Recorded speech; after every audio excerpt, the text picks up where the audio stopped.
નવી સવારમાં આપનું સ્વાગત કરીએ છીએ અને એક આરોગ્યનો વિડીયો લઈને તમારી સમક્ષ રજૂ થયા છીએ.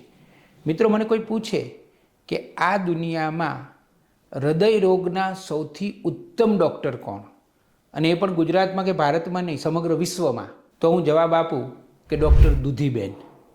ડૉક્ટર દુધીબહેન એ આખા વિશ્વના શ્રેષ્ઠ કાર્ડિયાક છે.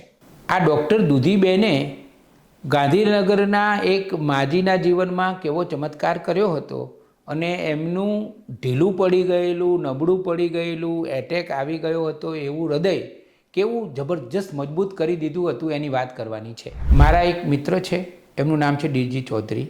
તેઓ ગુજરાત સરકારમાં ફરજ બજાવતા હતા. એમના પિતાજીનું અવસાન તો 50-52 વર્ષ પહેલાં થઈ ગયેલું. એમના માતાજીનું નામ વજુબહેન. વજુબહેન ગામડે રહે. એમનું ગામડું એટલે વડનગરની બાજુમાં આવેલું સુલતાનપુરા.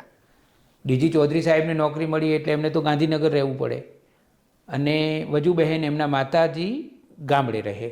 પણ કાકા બાપાના બધા ભાઈઓ હતા એટલે ચિંતા નહોતી, એકલા રહેતા હતા. 1999માં એક ઘટના બની. ડીજી ચૌધરી ઉપર ફોન આવ્યો કે તમારા માતાજીને એટેક આવ્યો છે.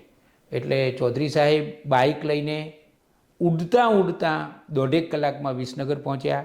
વિસનગરમાં ડૉક્ટર પ્રદીપ સાંડેસરાની હોસ્પિટલમાં તેમને દાખલ કરવામાં આવ્યા. તબિયત બરાબર નહોતી એટલે એમને ગાંધીનગર લાવવામાં આવ્યા. વજુબહેનના હૃદયનો વાલ્વ ઢીલો પડી ગયો હતો. ચૌધરી સાહેબે તો વિચાર કર્યો કે અમદાવાદમાં યુએન મહેતા હોસ્પિટલ છે, એમાં આપણે મારા માતાજીની બરાબર સારવાર કરાવીશું. ગાંધીનગરમાં પણ એક ડૉક્ટરને કન્સલ્ટ કર્યા અને બધું ચાલતું હતું. એવામાં ચૌધરી સાહેબને મળવા માટે એક મિત્ર આવ્યા. એ મિત્રનું નામ એસ.કે. જૈન સાહેબ. એ આમ તો એક ખાનગી કંપનીમાં નોકરી કરતા હતા, પણ એમને હૃદયની તકલીફ થયેલી ત્યારે એમણે મુંબઈની જસલોક હોસ્પિટલમાં સારવાર કરાવેલી. જસલોક હોસ્પિટલમાં આયુર્વેદ વિભાગ પણ છે. તો એ જાણી લાવેલા કે હૃદયની સારવારમાં દૂધી બહુ જ મદદ કરે છે. એટલે એમણે ચૌધરી સાહેબને વાત કરી કે તમે દૂધીનો પ્રયોગ કરો. ચૌધરી સાહેબને લાગ્યું કે હું દૂધીનો પ્રયોગ કરું, એટલે એમણે દૂધીનો એક ગ્લાસ જ્યુસ કાઢીને પોતાના માતાને પીવડાવ્યો. પછી તો એમને અનુકૂળ આવી ગયું. એસ.કે. જૈન સાહેબે ડીજી ચૌધરી સાહેબને એવું સમજાવ્યું કે જો તમારા માતાજીનું બીપી ઊંચું રહેતું હોય તો દૂધીના જ્યુસમાં મીઠું ન નાખવું, અને નીચું રહેતું હોય તો નાખવું. આમણે તો પ્રયોગ શરૂ કરી દીધો. પહેલાં દિવસમાં માત્ર 1 જ ગ્લાસ દૂધીનો જ્યુસ આપતા હતા. પછી 1 ગ્લાસની જગ્યાએ 2 ગ્લાસ કર્યા. અને પછી તો સેક્ટર 21માં જઈ અને ઘણી બધી દૂધી લઈ આવે અને દૂધીનો પ્રયોગ બરાબર કચકચાવીને ચાલુ કર્યો, અને ચમત્કાર થયો. આ દૂધીની એટલી બધી અસર પડી કે વજુબહેન એકદમ ઝડપથી સાજા થઈ ગયા, અને એમનું હૃદય જે નબળું હતું એ હૃદય એકદમ મજબૂત થઈ ગયું. અને પછી તો તેઓ લગભગ 21 વર્ષ જીવ્યા.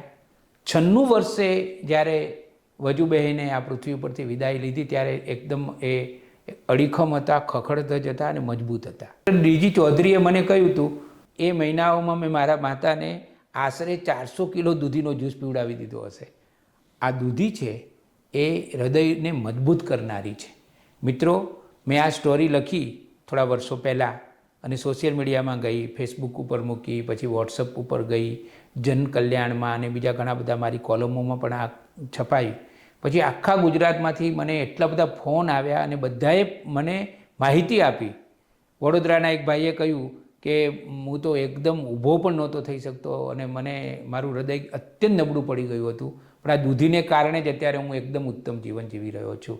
તો મિત્રો, આ જે દૂધી છે એ દૂધી ખરેખર અસરકારક છે, અને ખાસ કરીને હૃદય રોગમાં તો તેનો ઘણો બધો ઉપયોગ કરી શકાય.